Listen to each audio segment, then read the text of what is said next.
Delighted to be joined in New York. It's a bit warmer than it has been because we're inside. By the Dark Lord himself, Adam Booth. How are you, mate? I'm all right. How are you? Very well. Always notice about you that you're always bang on colour coordinated. It's not true, but thank you very much. You had a lovely mauve hat and jumper on the other day. Yeah? What do you want me to say? I'm just saying, I'm just complimenting you on your, Oh, is it a compliment? your GQ style-esque fashion sense. Thanks. Stop shoving that microphone in my face like that. Hack reporter. Adam, obviously, Andy Lee returned to the ring last night at Madison Square Garden. Been out the ring for about 14, 15 months against Keandre Leatherwood. How did you assess his performance? First 3 rounds, just getting used to being back in there, having not fought for that 15 months and having lost his title. So there was a lot going on in between. But I was actually really pleased after 3 rounds that he showed a nice flow, some determination, actually just had Leatherwood, who can be tricky with his fast hands. Just kind of had Leatherwood waiting for the finish line and just wanting out of there, really. And so for first fight back after so long out, I'd say it was ideal. He's disappointed because he wants to try and bounce people off the canvas, but as a coach, if you can get some 8 rounds where shed some rust, get some timing back and work on a couple of things, then for me it was ideal. So obviously him being out the ring for that period of time, you must have anticipated a certain element of rust in there.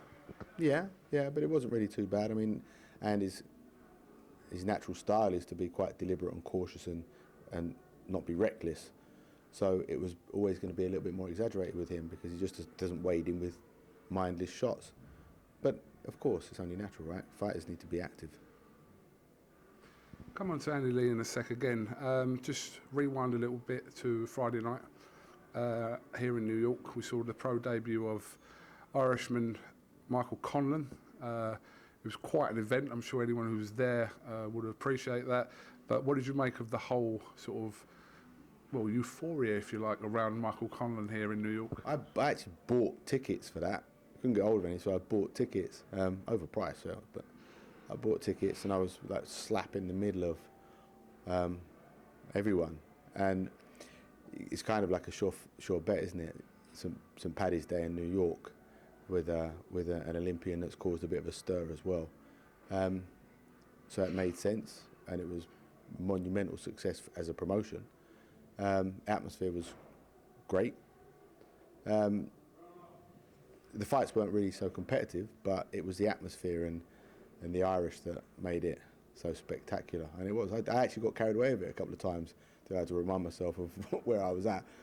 And it was good. And it was a very. The event itself was the test for Michael, not the fella in front of him. And it'd be an invaluable experience for him, because if you want to get to the top level, you've got to be used to those environments and comfortable with them and feed off them. So it was a good start for him. And the added circus of Conor McGregor walking him into the ring was always going to cause a bit of attention, shall we say? Yeah. And it would be nice to see Michael's career progress so that Conor's asking him to ring walk him one time. Absolutely. Golovkin, unanimous decision victory over Danny Jacobs last night at Madison Square Garden. It seems to be split with opinion. A lot of people believe that Danny Jacobs did enough to win that fight. As your opinion is quite valued in situations such as this, what did you think of this? Such as this? No, I thought it was quite safe to say that Golovkin won it by a couple of points. I think the knockdown and also the amount of heavy jabs that Danny allowed Golovkin to land made a big difference in the fight for me. I thought Danny landed the more flashy and showy combinations and the more punches in the rounds that he won. But of course, when you win a round, if it's not a knockdown normally, it's a 10-9 rounds. I thought the rounds that Danny won, he won with a lot more punches than the rounds that Golovkin won. But Golovkin won more rounds, and he did have that knockdown that played a big part in the fight. If there is a rematch, it'll be interesting, because now Danny knows that what the power tastes like, and he had a lot of success. And at the age of 34, you don't know, at the long amateur career, you don't know if Golovkin can sort of rise in tempo when he's fighting, because he's kind of had the majority of his career his own way because of his heavy-handedness. But it was almost like at the start he was insulted by the punches that Danny was putting back. But Danny boxed a very smart, slick fight with some good, quick combinations. And it became more than insulting late on in the fight, where it looked like a couple of times the weightiness of the shots concerned Golovkin. I wouldn't say hurt him, but certainly concerned him. And it became a very, very exciting fight. People suggesting that, are we seeing a certain element of aging from Golovkin? Are we seeing the outlines of a blueprint to maybe beat him? What do you think? I don't know. I mean, there's not many fighters in the world that can fight like Danny Jacobs, and it's very safe to say that second to Golovkin, you've got somebody like Danny Jacobs. But there's not many fighters in the world that can box from an orthodox and southpaw style like Danny. But Triple G still won. He still looks solid and strong, very, very heavy-handed. And it's easy, we're all looking for cracks in this beast armour, aren't we? But let's not get carried away with it, because it was probably the first really competitive fight that he's had in his pro career. And maybe now he might maybe that's woken up something in him. Maybe next time around he'll be better, because he's actually had a bit of competition for once. Did last night give you any more confidence that your fighter now, Billy Joe Saunders, who is touted as a potential opponent for Gennady Golovkin next, has a better chance? Or is your thoughts about that the same? My thoughts are still the same, because like I just said, having had a competitive fight, it's very easy to see how Triple G might raise his game and think, okay, well, I've now got people that can test me, and he goes up a level. But I also know how clever and quick and deceptive Billy Joe is. If the fight gets made, I only think about winning. I only talk about winning.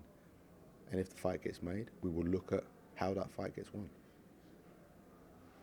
Obviously, I'm not expecting you to comment too much on this, but the talk is that Gennady Golovkin and Billy Joe Saunders could take place in Kazakhstan at some point in June, which I'm sure obviously you're aware of that potential situation.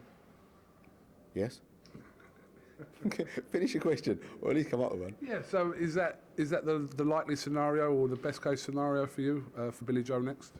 I don't know, like in Kazakhstan, the only reason why I think that is that in Kazakhstan they've got this massive sporting expo this year, and it would make sense for Triple T to go back there and fight for all the marbles, because the fight with Billy Joe would be the complete unification. But I don't manage Billy Joe, and until they say a contract's been signed for that fight, I won't give it too much mind. Just coming back to Andy Lee, obviously speaking to him before his fight over the weekend, he still has plans to kind of gate crash, if you like, this whole middleweight scene at the world level and to win another world title. So where does he fit on that stage for you? Well, I'd say that Andy he gate crashed before when he fought Matt Korobov and won that title as quite a big underdog. And he's got the experience, the pedigree, and the proven victories to say that he's ready for any opportunity at middle or super middle. I think there's more opportunities at super middle, and he's ready and poised for anything that may come up now, having got rid of that ring rust last night. And if you look at before last night, you look at his last four opponents and their records, from John Jackson through to Billy Joe. 3 of the 4 were unbeaten, 24-0, 31-0, and John Jackson was 18-1, and that's a great level of competition. Disappointing to lose to Billy Joe. The training for that was difficult because there were so many cancellations, but he's now back. He's fresh. He's happy. Only 32, ready if someone wants to give me a call at either 160 or 168 pound. That is genuine fighting talk. Come on. Yes. Sorry, I'm the that's coach. all right. No, I'm the coach. There will be no we're going to win this fight. It's all about Andy winning the fights. I am ready for a call and any offer at either 160 or 168 as his manager. Respect to that. Respect to that. Stable's obviously flourishing. Just a quick word on some of your other fighters. Mitchell Smith, what's happening with him at the moment? Mitchell Smith's getting himself back to where he should have been for a long, long time. And got still a decent amount of time left for May 20th, I understand. Waiting for the right fight to be offered because I'm understanding that George Jupp's team weren't confident that that Mitchell was going to make weight, and there was an issue with making the fight because of that. So it doesn't matter for me. Mitchell's career isn't based around someone like George Jupp, and so let's just see what fight gets offered. He'll be ready at 9 stone 4. And obviously a thriving stable. You have acquired yourself, Adam, the likes of Charlie Edwards and Jez Smith and Josh Kelly now as well. It's all go at Team Booth Boxing Gym. You forgot Ryan Burnett. Ryan Burnett, absolutely. Yeah, I mean it's interesting. I've definitely got a new type of challenge with how I'm doing it because I don't normally have that many fighters in the gym. But I got to say that I'm really enjoying it. I'm glad you're happy.